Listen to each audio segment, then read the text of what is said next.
بسم الله الرحمن الرحيم والصلاة والسلام على أشرف المرسلين. Salam alaikum, bonjour tout le monde. Aujourd'hui, on va voir ensemble série d'exercices sur le module traitement de signal pour licence 3, électronique et télécommunication de l'université Mohamed Boudiaf Msila, faculté de technologie, département d'électronique. Nous avons 7 exercices sur la décomposition en série de Fourier, sur la transformée de Fourier et sur le calcul du produit de convolution. Sachant que le chapitre numéro 2, le programme d'analyse de Fourier, est divisé en deux grands axes. Nous avons la décomposition en série de Fourier qui est utilisée pour les signaux qui sont périodiques et la transformée de Fourier, elle est appliquée pour les signaux qui ne sont pas périodiques. Sachant que la décomposition en série ou bien la transformée de Fourier, c'est un passage du domaine temporel, domaine fréquentiel.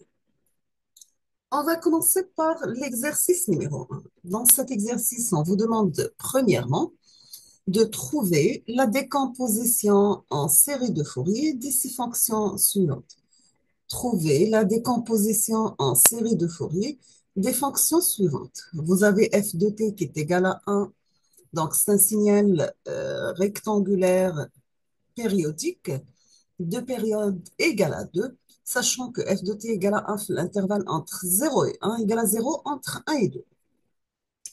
On passe deuxième fonction, f2 de t qui est égal à 0, l'intervalle entre moins 1 et 1, égale à 1, l'intervalle entre 1 et 2, égale à moins 1, l'intervalle entre 2 et 3. Troisième fonction, c'est f de t qui est égal à 1, l'intervalle est égal à at, l'intervalle entre 0 et t sur 2, égale à moins at, l'intervalle entre t sur 2 et t. Donc, c'est un signal triangulaire périodique.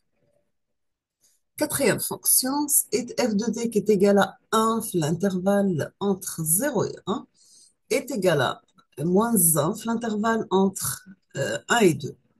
Sachant que la décomposition en série de Fourier, vous devez mettre votre signal, par exemple x de t, la forme a0 sur 2 plus une somme des coefficients an multiplié par cosinus n oméga t plus la somme des coefficients bn, la somme pour n variable 1 à l'infini, des coefficients bn par sinus n oméga t. Comment on calcule a0? Donc, est égal à 1 sur t, l'intégrale entre moins t sur 2 et t sur 2 de x de t dt.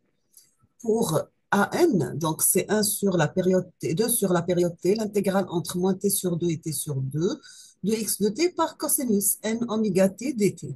Pour les bn, donc c'est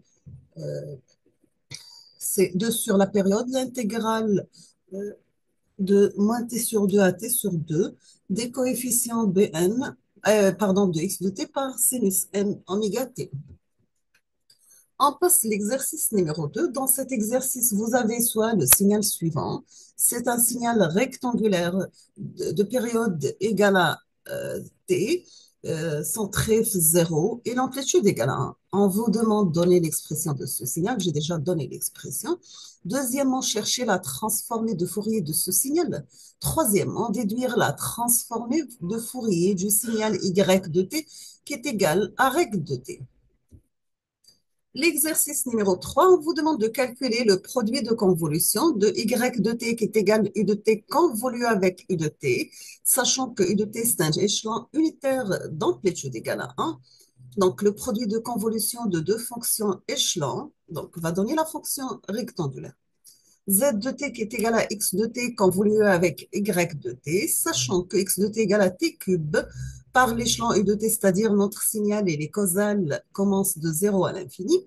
Y de t, la même chose, c'est un signal causal qui commence de 0 à l'infini, donc est égal à t carré par l'échelon u de t. On passe l'exercice numéro 4. Dans cet exercice, vous avez soit le signal carré f1 de t ci-dessous, on vous demande de calculer le produit de convolution de y de t qui est égal à un produit de convolution de x de t par x de t. Cinquième exercice, vous avez soit les deux signaux suivants. Vous avez premièrement x de t qui est égal à l'échelon u de t. U de t, c'est un échelon unitaire, c'est-à-dire son amplitude égale à 1. Deuxième signal, c'est y de t égale à 2 pour t compris entre 0 et 2 et 0 ailleurs. Première question, on vous demande de tracer x de t, c'est-à-dire vous tracez le signal échelon ut qui est égal à 0 في l'intervalle de moins l'infini à 0, égal à plus 1, 0 atteint plus l'infini. Et tracer y de t, donc il prend la valeur sous fonction porte, qui prend la valeur 2 entre 0 et 2 et 0 ailleurs. Deuxièmement, on vous demande de trouver la convolution de x de t par y de t. Trouver la convolution de x de t avec y de t. C'est-à-dire, vous trouvez le produit de convolution de la fonction échelon avec la fonction porte. Et vous la notez par z de t. Troisièmement, on vous demande de tracer le signal résultant z de t, mais la convolution de x de t par y de t. On passe l'exercice numéro 6. Donc, on va définir la fonction recte d'une façon générale.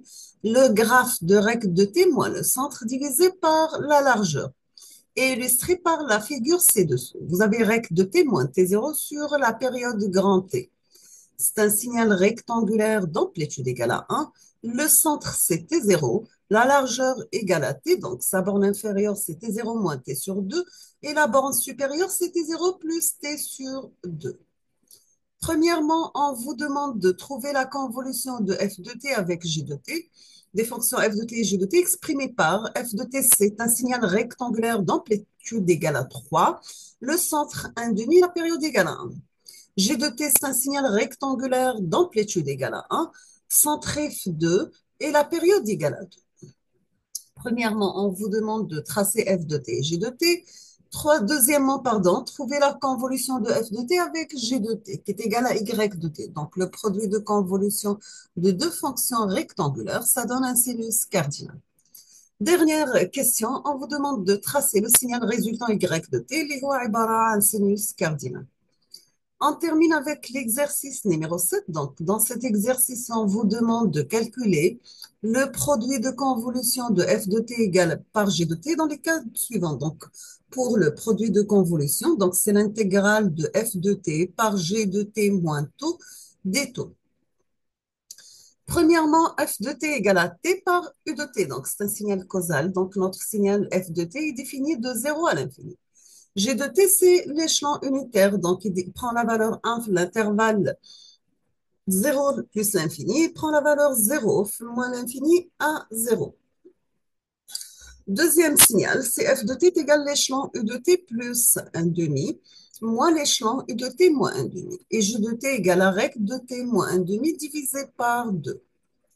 Nous avons f de t égale à rec de t moins 1 demi et g de t égale à t par l'échelon u de t. Toujours n'importe quel signal multiplié par la fonction échelon, c'est-à-dire que votre signal causal, le signal causal toujours, il est défini l'intervalle positif, donc il est défini de 0 à plus l'infini. Nous sommes arrivés à la fin de cette vidéo, donc je vous remercie infiniment pour votre attention. Comme toujours, n'hésitez pas si vous avez des questions. À la prochaine vidéo إن شاء الله نقول لكم أستودعكم الله الذي لا تضيع ودائعه حظ موفق للجميع. Merci.